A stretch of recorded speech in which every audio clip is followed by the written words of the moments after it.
To start off this video, I want to start with a quote, one of my favorite quotes ever. It's by Archbishop Fulton J. Sheen.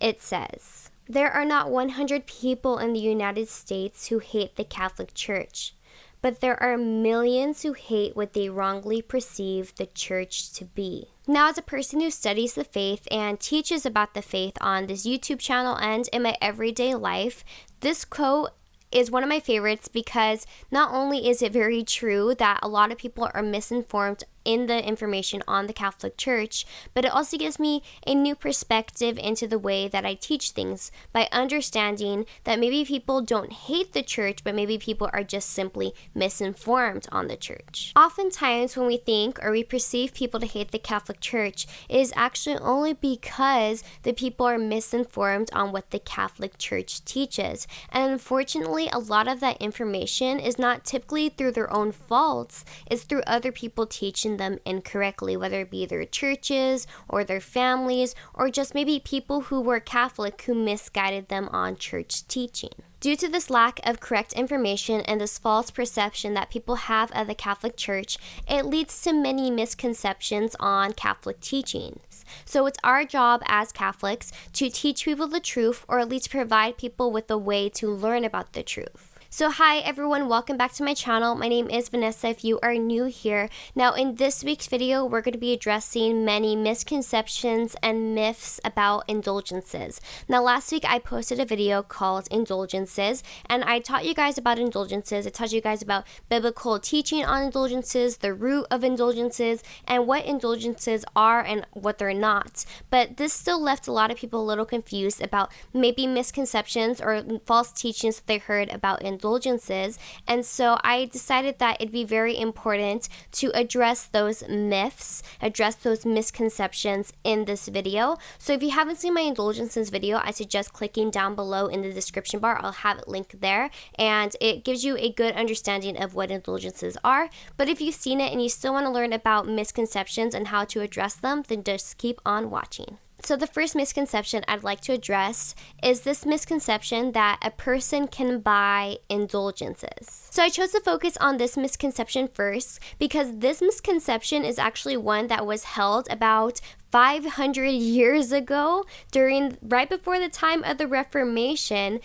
This misconception that you can buy indulgences was actually one of the key reasons why Martin Luther wrote his 95 Theses. So I think it's very important for us to address this one first because this is one that caused this huge split from Catholic to Protestantism. So, can you buy indulgences? No. The church does not sell indulgences, nor did it ever approve of the sales of indulgences. So back in the day, people would receive indulgences. They would be granted indulgences by doing almsgiving, by giving alms, giving money to the church, giving money to charity. Just as we get indulgences from like praying the rosary or doing the Stations of the Cross, doing stuff like that, you would receive an indulgence for giving money to a charity to help out the poor. However, we can see where maybe an abuse can arise because money is involved and people are sinners and they're tempted by money and they're tempted by sin. And unfortunately, abuse did arise because people took advantage of innocent people. People who should have been in a position of authority took advantage of those innocent people and allowed them to believe that they could buy indulgences, that they can buy their way into heaven by giving money to the church. So any occurrence where an indulgence was sold or an indulgence was bought was not a representation of what the church taught. The Catholic Church does not teach that one can buy indulgences. Not in the early church and not now. It's never taught that you can buy indulgences. We cannot ignore that this occurred. It's a horrible thing that people took advantage of innocent people, took advantage of their money, and allowed them to think that they could pay their way into heaven. It's a horrible thing and we shouldn't ignore it. But at the same time, we shouldn't ignore that the Catholic Church never taught this teaching. Besides those people teaching that, those people did not represent the church. Even if they called themselves priests, even if they called themselves Catholics, those people were not following what the church taught because the church taught that you cannot not sell indulgences. And because of these abuses, the Catholic Church actually held a council, and at the Council of Trent, they wrote this decree on indulgences where they addressed these abuses. Now, this paragraph is really long, and I don't want to take up too much of your time, so I'll have it on the screen, but I'll read the parts that are important to this topic. And being desirous that the abuses which have crept therein, and by occasion of which this honorable name of indulgences is blasphemed, by heretics be amended and corrected, it ordains generally by this decree that all evils for the obtaining thereof whence a most prolific cause of abuses amongst the Christian people have been derived be wholly abolished. It commands all bishops diligently to collect, each in his own church, all abuses of this nature, and to report them in the first provincial synod. Not only did the church address these abuses, but St. Pius V in 1567, according to the Catholic Encyclopedia, he canceled any granting of indulgences if it involved financial things. The second misconception I'd like to address is that indulgences can save you from hell. It can't. Indulgences do not provide you with eternal salvation. Indulgences only remit the temporal penalties of sin, sins that are already forgiven. Misconception number 3, that indulgences can be earned for sins that have not yet been committed. That's entirely false. They cannot be earned if the sin has not been committed. You can't just get a bunch of indulgences like a coupon and keep them in your purse and then use them when you want to sin tomorrow night or next week. That's not the way it works. Indulgences are only used for sins that have already been confessed, that have already been forgiven. Misconception number 4, that if I have indulgences, that I don't need God.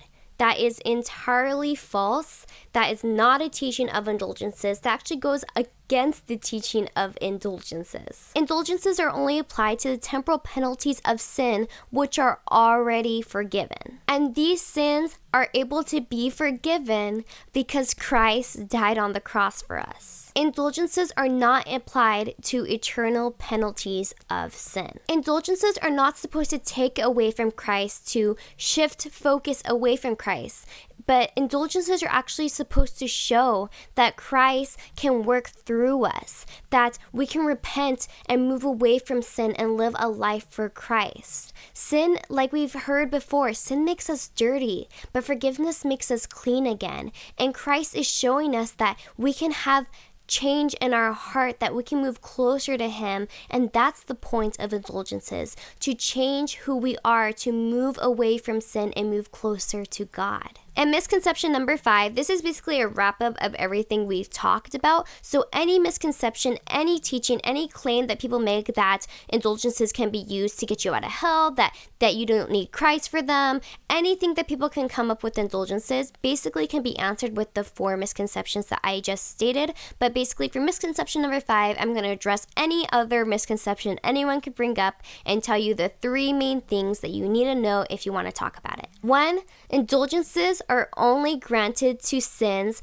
that are already forgiven. 2, indulgences are only applied to the temporal penalties of sin, not eternal ones. And number 3, we shouldn't ignore indulgences, because when we ignore indulgences, we're basically ignoring that Christ, when He comes into our lives, when we reconcile to Him, when we repent, when we come to Him with a contrite heart, that He can change our lives, that we can grow closer to Him, we can move away from sin that separates us from Him. But it shows that Christ is working through us so that we can come closer to Him, and indulgences help us do this. So guys, I hope you enjoyed this video. If you liked it, please give it a like. If you like me and you want to see more of me, hey, please hit that subscribe button and leave your comments down below. Let me know what you guys think of this video. Let me know of any occurrences, if you've ever argued with anyone about anything in the Catholic Church. I love to hear about that. So let me know by commenting down below. I look forward to seeing you guys in my next one. Bye-bye.